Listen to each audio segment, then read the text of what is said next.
What if I told you that some of the foods that you've been told to avoid aren't actually unhealthy?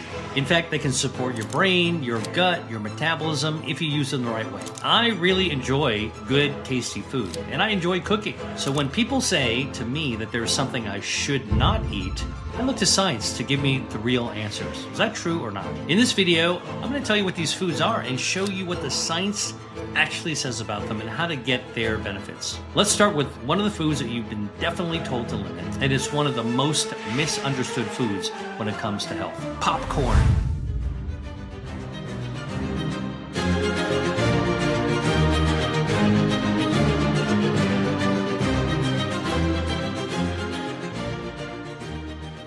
The first food I'm going to tell you about are eggs. Now, eggs have had a shaky reputation for decades, but eating them can actually support your brain, and most people don't even realize that. And that's because for years, people have been told to avoid eggs because they said if they're high in cholesterol, they're going to raise your blood cholesterol and increase your risk of heart disease. Well, look, that information was based on incomplete knowledge. That was back in the 1970s.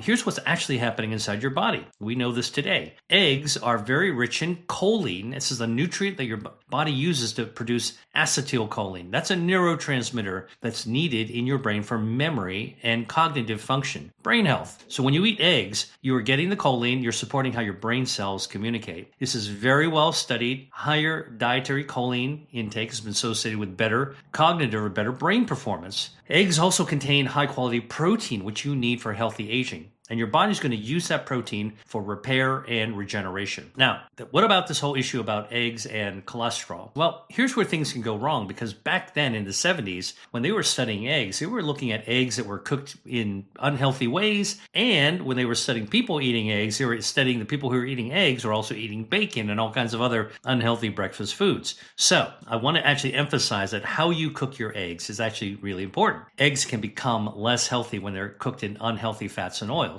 or when you're eating them with processed meats. Think bacon. Cook your eggs in some healthy oils, and the one that I recommend is extra virgin olive oil. Now you get the polyphenols from the olive oil in your breakfast. Boom, you're starting your day with this polyphenol boost. Now you want to jazz it up a little bit, add some mushrooms or herbs for taste, and those mushrooms also good for gut health and immune health as well. Okay, so you can combine nutrients to support brain health, lower inflammation, get better immune health. And by the way, the quantity of your food also matters. So you don't want to eat too much. 1 egg a day is about the right dose to be able to help your brain do its function in the optimal way. Now, want to look for eggs that are coming from humanely farm-raised free-range organic chickens, because just like humans, a healthier hen, a healthier mom is going to create a healthier baby. It's going to create healthier eggs, right? So remember, eat 1 egg a day, cook it in a healthy way, extra virgin olive oil, or even better yet, if you want to boil your eggs, that's the healthiest way. Hard boiled, soft boiled, all really great ways to actually have an egg. Now, the other thing that you should know is that eating eggs does not raise your cholesterol. Just eating eggs by themselves does not raise your cholesterol. So I hope I put that myth to bed. Eggs are healthy to eat. Let's talk about our next food. The next one is going to completely change the way you think about carbs, because the food is potatoes. How can a potato be good for you might ask? Well, potatoes, when you eat them as leftovers next day, can actually improve your gut health. Most people are told they should avoid potatoes because they're carbs, it can raise blood sugar, but let me just tell you what actually happens. When you're cooking potatoes, let's say you steam a potato, you roast a potato, you make mashed potatoes, then you cool them. So that's basically leftovers put in the fridge. The starch in the potatoes, the carbs, actually become resistant starch. That's a form of soluble fiber. So when you eat the potatoes the next day, even when you heat them up, that resistant starch now feeds your gut microbiome, healthy gut bacteria, thanking you for feeding them leftovers, right? So the same food can behave differently in your body depending on how you prepare it and when you eat it the next day. Day-old potatoes feed your gut microbiome. Your gut microbiome converts these compounds into short-chain fatty acids that can lower inflammation and support your metabolic health, okay? And by the way, research studies have shown that this can even improve insulin sensitivity. Think about that. Just a carb that you think might actually make it worse the next day as a resistant starch helps to feed your gut microbiome, and now your metabolism actually improves. But wait, there's more. Purple potatoes, okay, which I love, actually are a special potato that naturally contain this dye called anthocyanin. That's a natural dye that makes purple potatoes purple or blueberries blue. These are polyphenols that support vascular health, the health of your blood vessels, your circulation. So this is one reason why you just can't paint a food black and white and listen to what everybody says. We're beginning to do research to figure out when are foods actually beneficial for you? What kind is it? How do you prepare it? When do you eat it? Can all make a big difference. Here's what is true. Potatoes can become unhealthy if you're going to cut them up and deep fry them and eat French fries, or when the potatoes are heavily processed in a factory, right? But roasted, mashed, cooled overnight, reheated, next day, leftovers. That can behave very different metabolically and good for your gut health. As always, portions matter, so you don't want to overeat. Overconsumption of calories of any sort, not going to be good for you. That can overload your metabolism. But I wanted to just share with you that potatoes aren't the villains that they're sometimes made out to be. Next day potatoes cooked in a healthy way can actually be good for your health. Now, many people are making health decisions about food based on outdated information. But if you want cutting edge information on how to use food to make better health decisions, subscribe to my channel because this is exactly where I break things down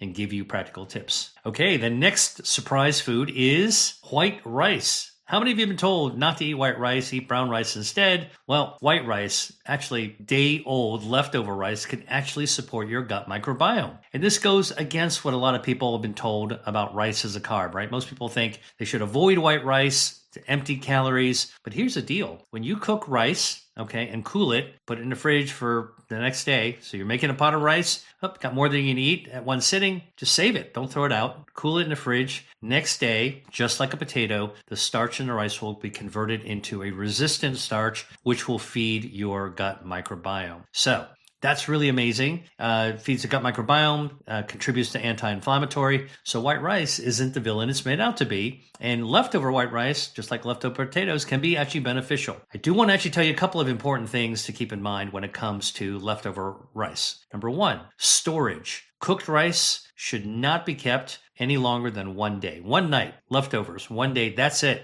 And the reason is rice tends to grow bacteria that can be really, really nasty, and you can get food poisoning from it. So after 1 day, if you don't eat it, toss it out. But the next day, great for your gut. Second, preparation. Use the rice the next day. Don't just shovel down white rice. I suggest try making some fried rice, okay? Just don't use too much oil, and you can add into it eggs. Oh, we talked about eggs already, and other healthy ingredients like scallions, ginger, which is good for brain health and good for inflammation, and all kinds of other veggies, including leftover veggies. Cut it all up, throw it into the fried rice. If you've got a wok, put a little bit of oil in there and toss it all together. You're going to wind up actually having a tasty, brand new dish. But now, using the day-old rice, you wind up having a resistant starch that's good for gut health.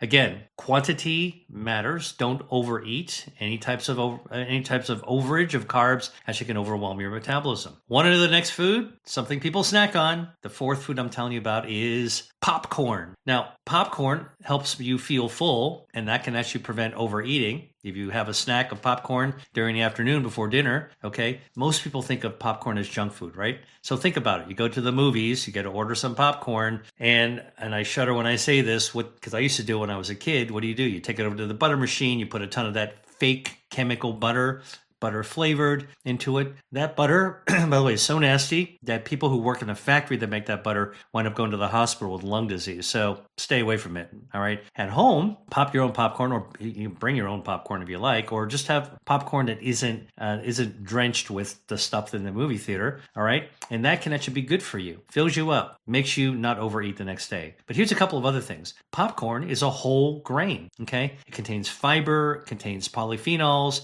And what do these things do? The fiber and polyphenols, they feed your gut microbiome. Healthy bacteria, produces anti-inflammatory substances, lowers inflammation. The fullness that you get from popcorn can help to regulate your appetite, and the fiber can help your digestion as well. So think about popcorn not just as a junky snack food, but think about popcorn as a snack that can help your body respond to digestion. All right. Preparation's everything, as I said. Popcorn can be unhealthy when it's loaded with artificial butter, artificial flavorings, or sugar, or when it's burned. You don't want to actually burn your popcorn. When you burn it, you actually produce harmful carcinogens like acrolein, which is actually a toxin, or polycyclic aromatic hydrocarbons. These are carcinogens. All right. don't do it. Can also burn. Popcorn can have advanced glycation end products. These actually are little dead end particles that wind up getting stuck in your body, lodge in your organs. So if you're making popcorn, don't burn it. And if you have burned some, don't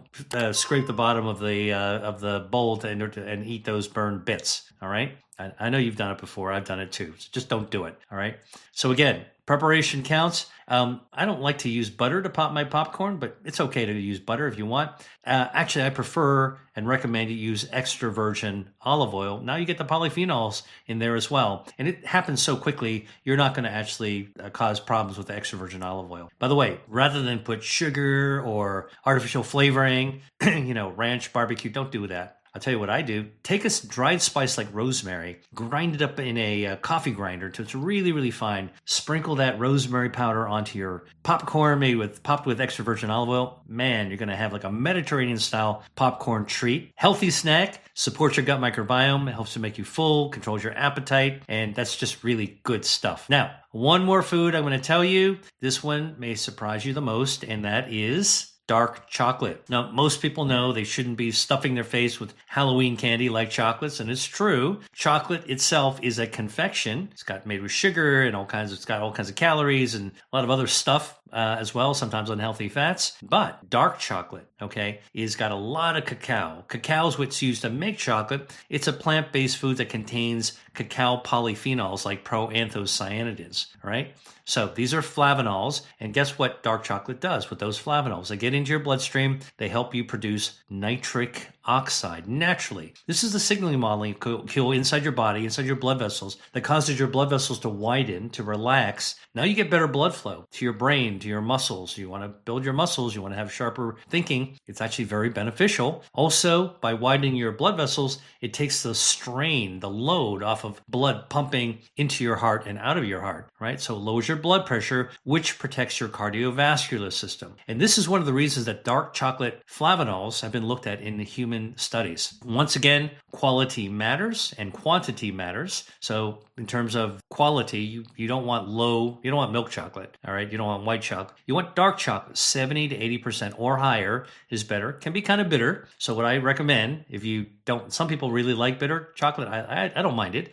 But if you want to really eat bitter dark chocolate, 70, 80, 90%, even 100% dark chocolate, I recommend you get a couple of squares and have it with a cup of black coffee. Chocolate plus coffee equals mocha. Who doesn't like that? Okay. Now, again, you want to actually read the ingredient label of any chocolate product you get. Make sure it doesn't contain chemicals or additives that you don't want in your body. And the other thing you want to do is not to eat too much. So if you want to get just like the right amount of dark chocolate polyphenols in your body, just have 2 or 3 squares of dark chocolate. Have it with that cup of coffee. Now you've got polyphenols from the chocolate, polyphenols from the coffee.